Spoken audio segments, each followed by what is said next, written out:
Hello there, welcome to the Football Bloc. My name is Brandon, and today I'm going to give you my predictions for the semifinals of the 2026 World Cup. So if that sounds interesting, let's hop right into it.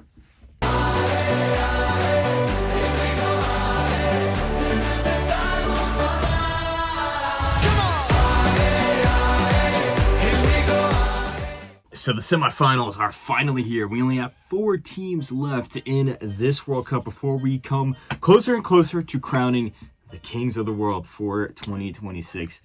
It's crazy. This tournament started off with 48 teams, and now we only have 4 left. We have 2 really cool matchups here. If you follow this channel, you know the drill. I'm going to talk about each of these teams' path up until this point, how they line up against their opponents, and then obviously the big one, the score prediction. So without further ado, let's start off with the first matchup here. We have France going up against Spain.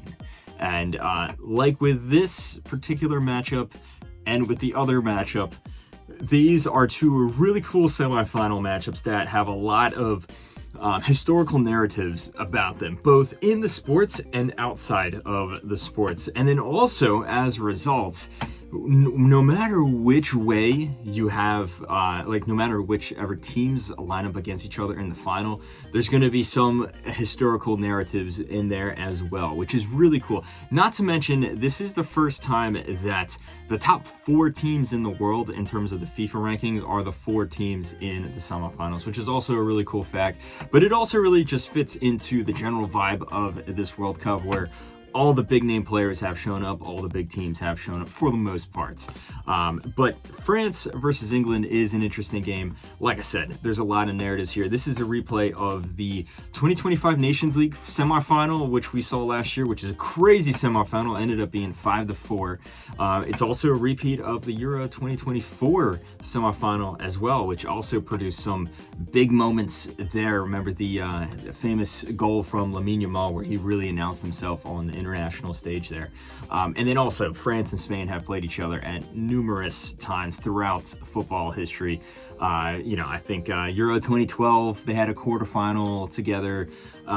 If you go, but I mean, World Cup 2006, in the round of 16, where Zidane really took it up to another notch and eliminated Spain there.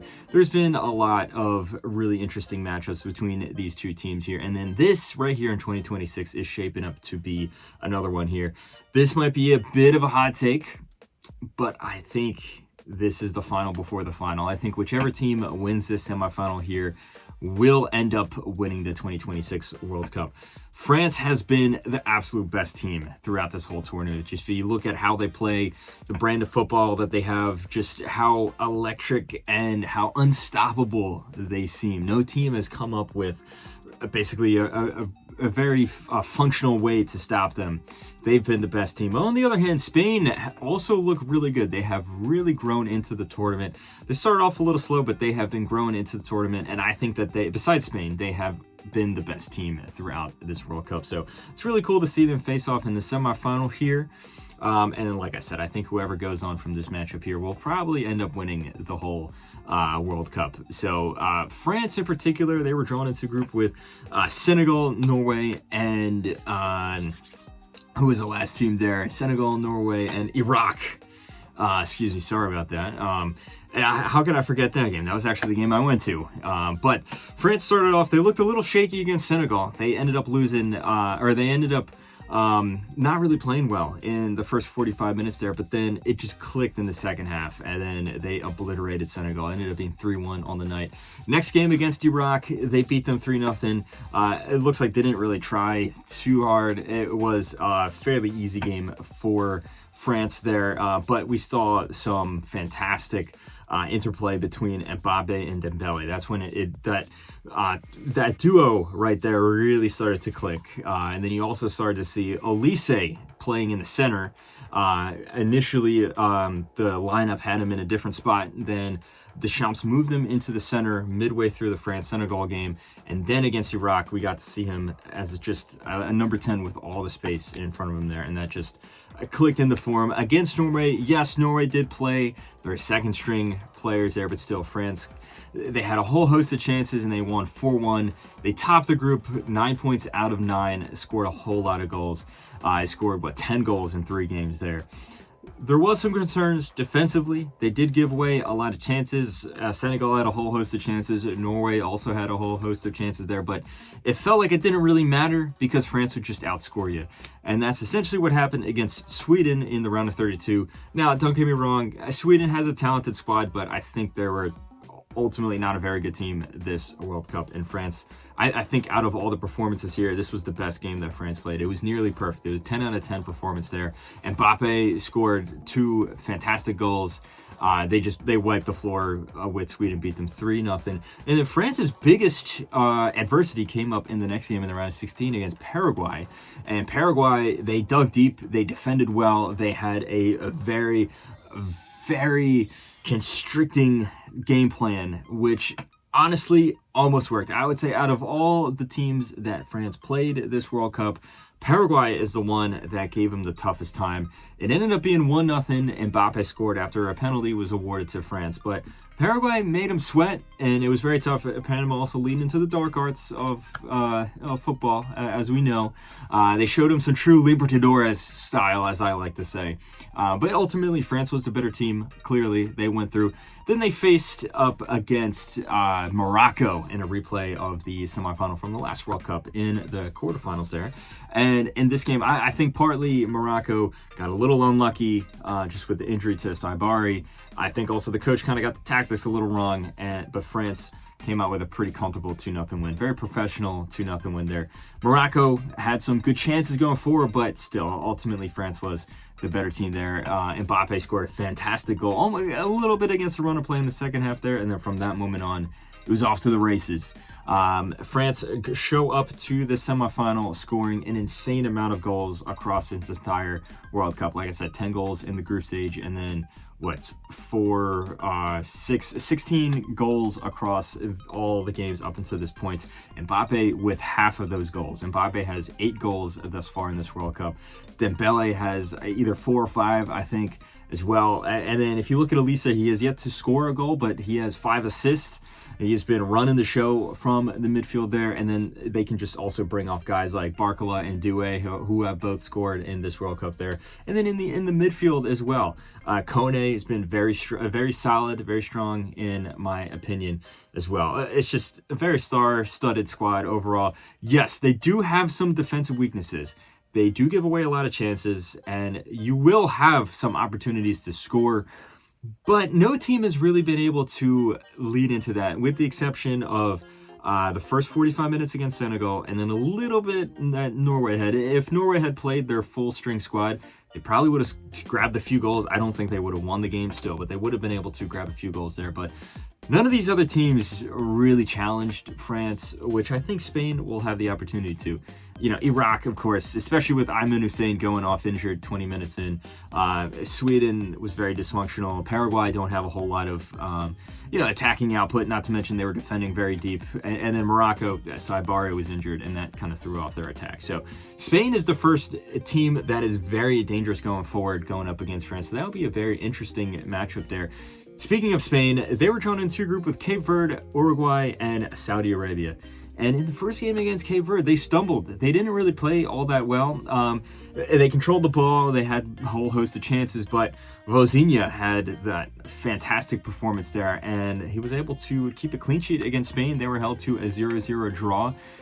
And also going on the other direction, Spain looked a little shaky at times, not going to lie.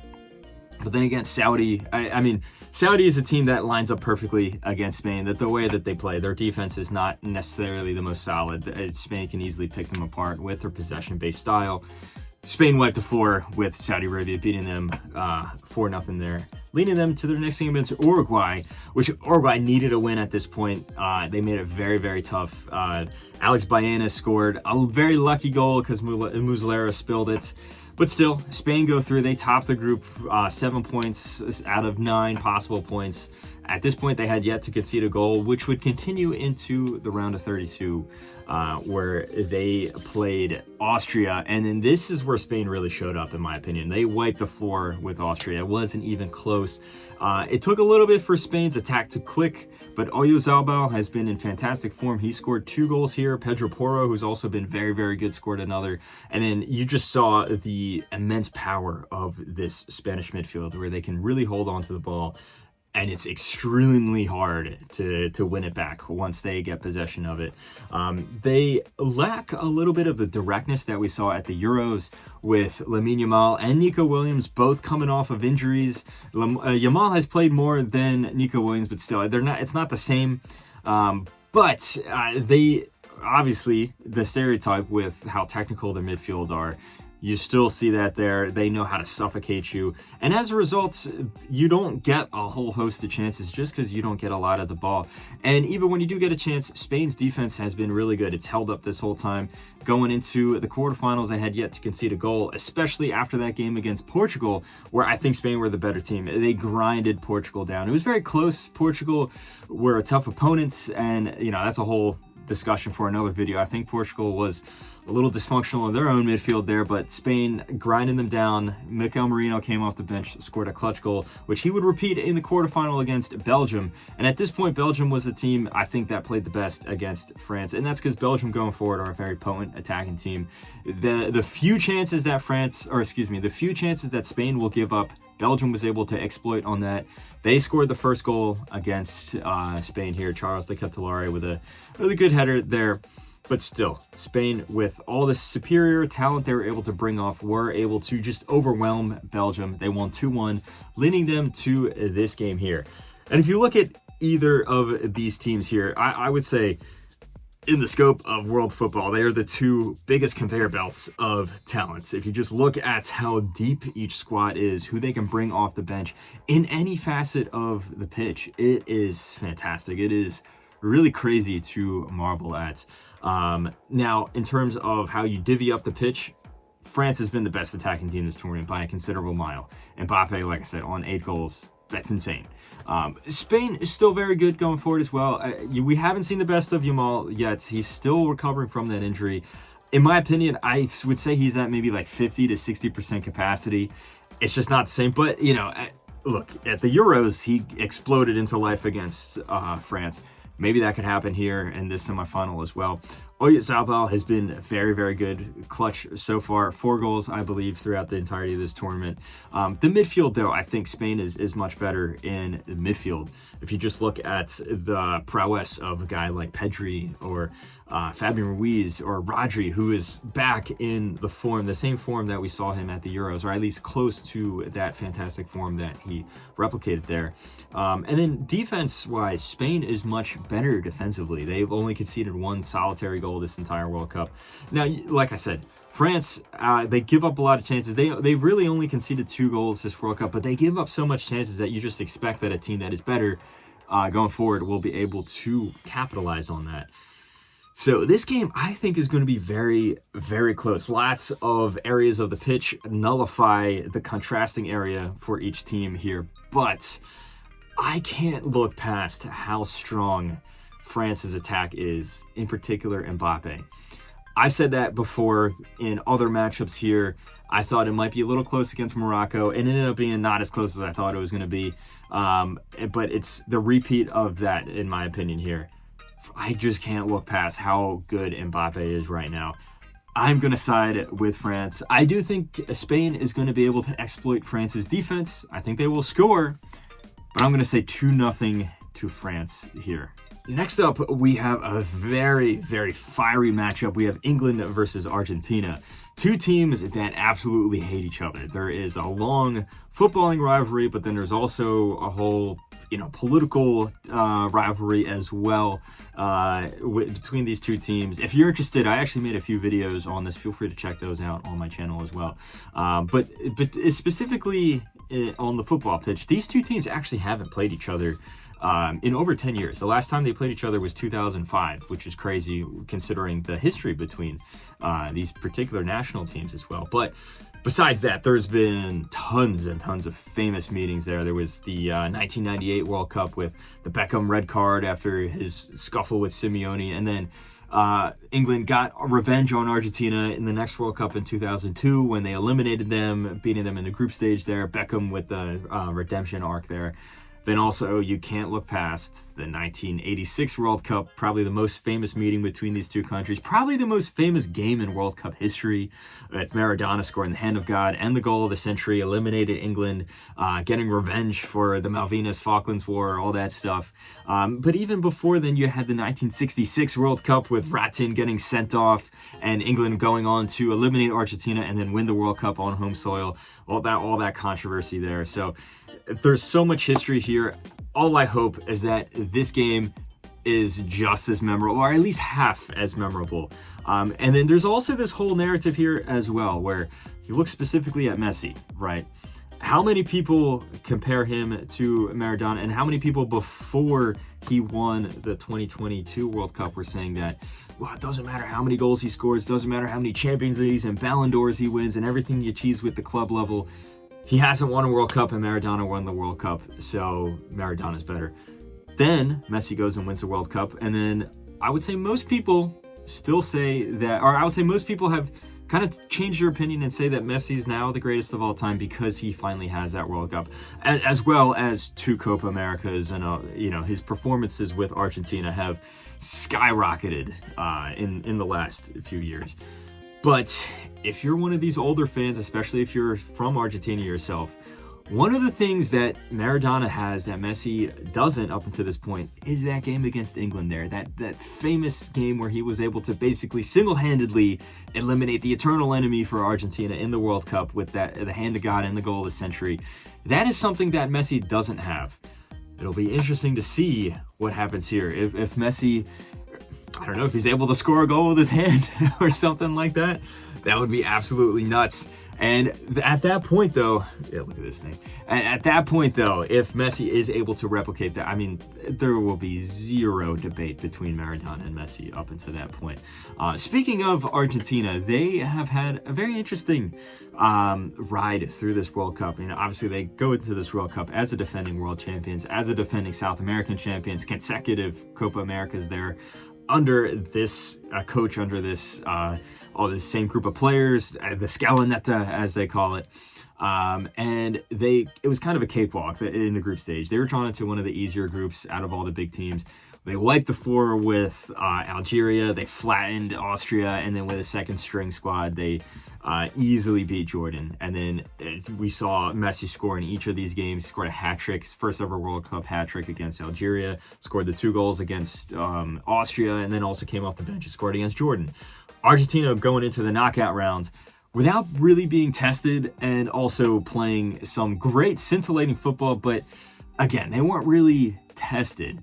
And they went up against the biggest underdog, or probably the best underdog story of this World Cup, I would say, in Cape Verde. And it was a very interesting matchup where Argentina, they scored first and they took their foot off the gas, and they were playing, so in my opinion, playing very arrogant, and they kind of had this mentality of like, yeah, we got this, we're easily going to win this game. And then Cape Verde made them sweat. Cape Verde came back, equalized. Argentina even scored again in extra time. Cape Verde equalized again, and then eventually Argentina still came out on top. But Cape Verde looked really dangerous. They exploited a lot of flaws in Argentina's defense. They opened up a lot of gaps in the back line there, which has been a continual criticism of this Argentina team, even going back to the last World Cup that they ended up winning, arguably going back to the Copa America, the first Copa America win in 2021 as well.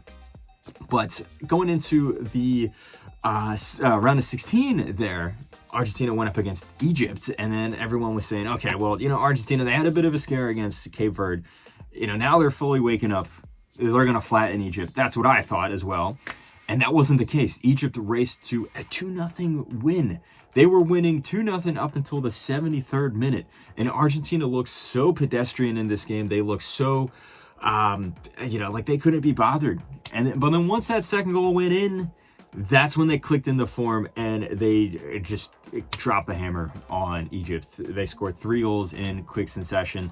A goal from Romero, another goal from Messi, and then his 8th goal of the World Cup up until that point. And then the winner there from Enzo Fernandez. In that, like, I would say maybe 15-minute period, Argentina looked like the best team in the tournament. They looked like the best team in the world. The way that they just were pinging the ball back and forth, the comfortability that they had slicing through Egypt.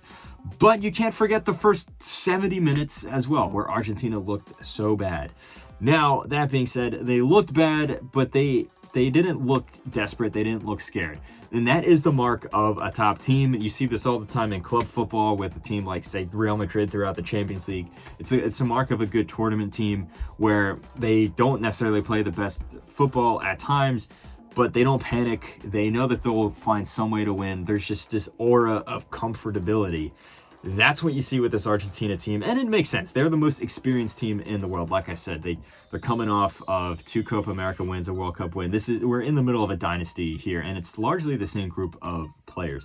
Not to mention, when you have a guy like Lionel Messi in the team, like, you know, okay, he can at the flip of a switch, he can win you a game here, especially the form he's been in. 8 goals this World Cup, which is crazy. The guy's 39 years old. He has broke the record for the highest goal scorer in World Cup history.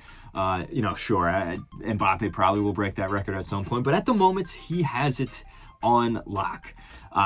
Next round, though, quarterfinals, the most recent one played against Switzerland. It was an interesting matchup because Switzerland also made Argentina sweat there as well. Argentina started off this game a lot better than in the previous 2 rounds, but still, they kind of stumbled through. Once they scored the goal, they kind of took their foot off the gas and they let Switzerland come into the game there, and Switzerland scored the equalized, a good goal from Ndoye.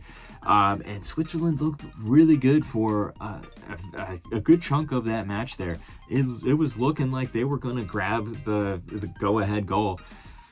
But Breel Embolo made a fool of himself, got the that yellow card there for simulation. Totally justified, in my opinion. He got sent off, and then from that point on, playing with loss of a man advantage, Argentina walk through the game. It did end up going to extra time, but they were able to come out. Julian Alvarez finally showed up with a fantastic goal. He's been coming into this tournament with some injury, but he finally had his moments, and then Argentina grabbed a 3rd goal from Martinez, sending them to the semifinal where they will play their eternal rival England. And England also have had a very interesting journey through this World Cup as well. This is the first World Cup without Southgate in 10 years. Thomas Tuchel, famous manager there, took charge. This is his first full tournament with England. And their first game against Croatia in the group stage there, they looked fantastic. They beat Croatia 4-2. It's very close, or it was a... Croatia's a very good opponent. They were able to score 2 goals in England, but there were 2 fantastic goals that it's hard to defend against. But just the way that England ebbed and flowed, it was looking like, okay, this is finally England realizing the potential, the attacking potential that they had that we didn't see under Southgate.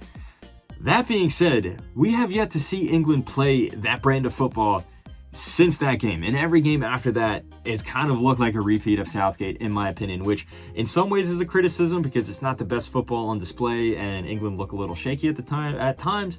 But at the same time, we're talking about a team that is in the semifinals yet again. So it's kind of there's 2 ways to look at it. The next game after that Croatia opener, though, was against Ghana. And in this game, Carlos Queiroz pulled up with a typical Carlos Queiroz performance there. The manager of Ghana, they made it very tough for England. They drew 0-0, which you can get away with in the group stage, especially in this expanded format. The next game, their 3rd and final group game, they played Panama, and they were ultimately the better team. But Panama played really good. They made it close. It's not necessarily the most inspiring performance from England.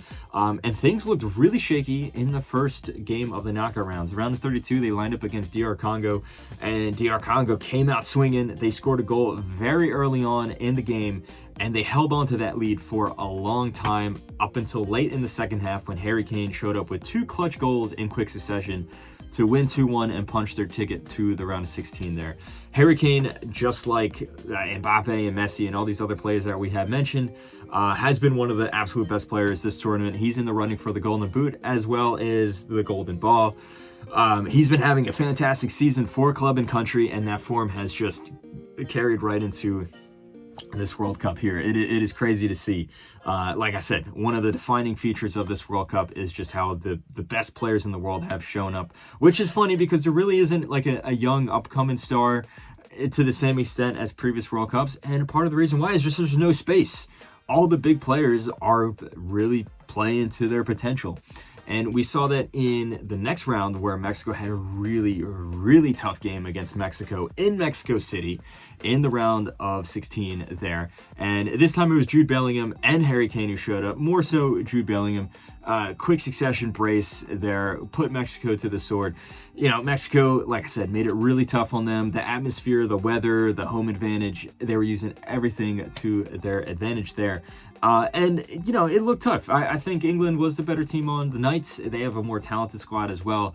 But it was not an easy game for England. But they went through against Mexico there to face Norway in their most recent match in the quarterfinals. Norway, one of the, I don't necessarily want to say surprise teams, but dark horse teams of this World Cup. And this game was, there's also two ways to look at this game. On the one hand, you could say England defended well enough. They nullified Holland. They didn't really let Holland get enough chances.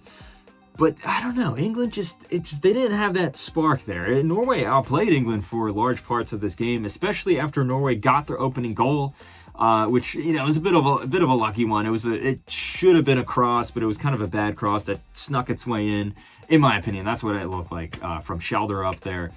And then from that moment on, Norway was the better team. But then England got one chance. Jude Bellingham scored. Again, a bit of luck in the build-up there, but Bellingham with a fantastic bit of skill, good assist from Anthony Gordon as well, who's been another standout player this World Cup. He scored there, and then it was pretty close. It was very back and forth, but at the end of the day, England just had the more clutch players. Game went into extra time, and Bellingham scored. It was an easy tap-in after the goalkeeper, Nyland, fumbled the shot, but still, you got to do what you got to do, and Bellingham scored that goal, which punched their ticket here to the semifinal against Argentina.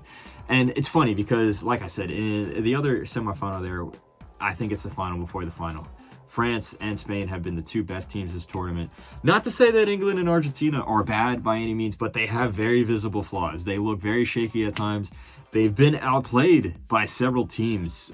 We've seen both Argentina and England have been played by several of their opponents there. Now, you have to state the obvious. Argentina has had a much easier path up into this final versus England. It's been pretty tough. I mean, you know, you can say DR Congo is not necessarily the strongest opponent, but playing Mexico in Mexico is incredibly tough. And then Norway, I mean, the amount of goals that they've been scoring, how Holland flattened Brazil, all that stuff, you know, compared to Argentina, who, not that their opponents are bad by any means, but there's a significant gap in quality there. Still, though, you can say with Argentina, the amount of, like, just experience that they have, the amount of bravado and, you know, just consistency that they have, it is very, very hard to top. And then there's also the Messi factor. So this game as well should be very, very close. I think that both teams have some very clear defensive flaws as well. Like, you just know that Jude Bellingham and Harry Kane and Anthony Gordon are going to get a whole host of chances against this Argentina defense, which is creaking. I mean, it's pretty old. I mean, and even a lot of the guys that are coming in, they give up so many chances. I think Argentina learned from their game against Switzerland. They're going to hold on to the ball a lot more. You're going to see that midfield, that very strong midfield that we saw in the group stage. I think that they're going to lean into that against England here. And at the same time, I mean, England gives up a lot of goals as well. Do you really think that this English defense is going to be able to keep Lionel Messi, Alvarez, who is emerging into this tournament, or even Martinez as well off the score sheet? I highly doubt that as well. I do think it's going to be very close. I'm going to say it's going to finish 2-2 after both extra time, after regulation and extra time. It's going to go to penalties. And between the two goalkeepers here, who we've seen in penalty shootouts, both of them we've seen in penalty shootouts before, I'm going to side with Emi Martinez. He's not necessarily been having a fantastic tournament, not a bad tournament by any means, but he hasn't really had like any moments to shine for the most part. But he is a much better penalty shootout goalkeeper in my opinion. So I'm siding with Argentina there. Before the tournament, I said that it was going to be France versus Argentina in the final, repeat of 2022. I'm going to stick with that here. I'm going to say that both France and Argentina make it to the 2026 World Cup final, meaning the third place playoff will be between France and England. Let me know all your thoughts in the comment section below. Do you agree? Do you disagree? Drop some hot takes here. What do you think of either of these teams, or all four of these teams? What do you think of all the historical narratives for these matchups here? Let me know all your thoughts in the comment section below. Don't forget to like and subscribe and share this video with a friend. Follow the Football Bloc on social media. But anyway, guys, my name is Brandon. This has been the Football Bloc, and I hope you have a nice rest of your night.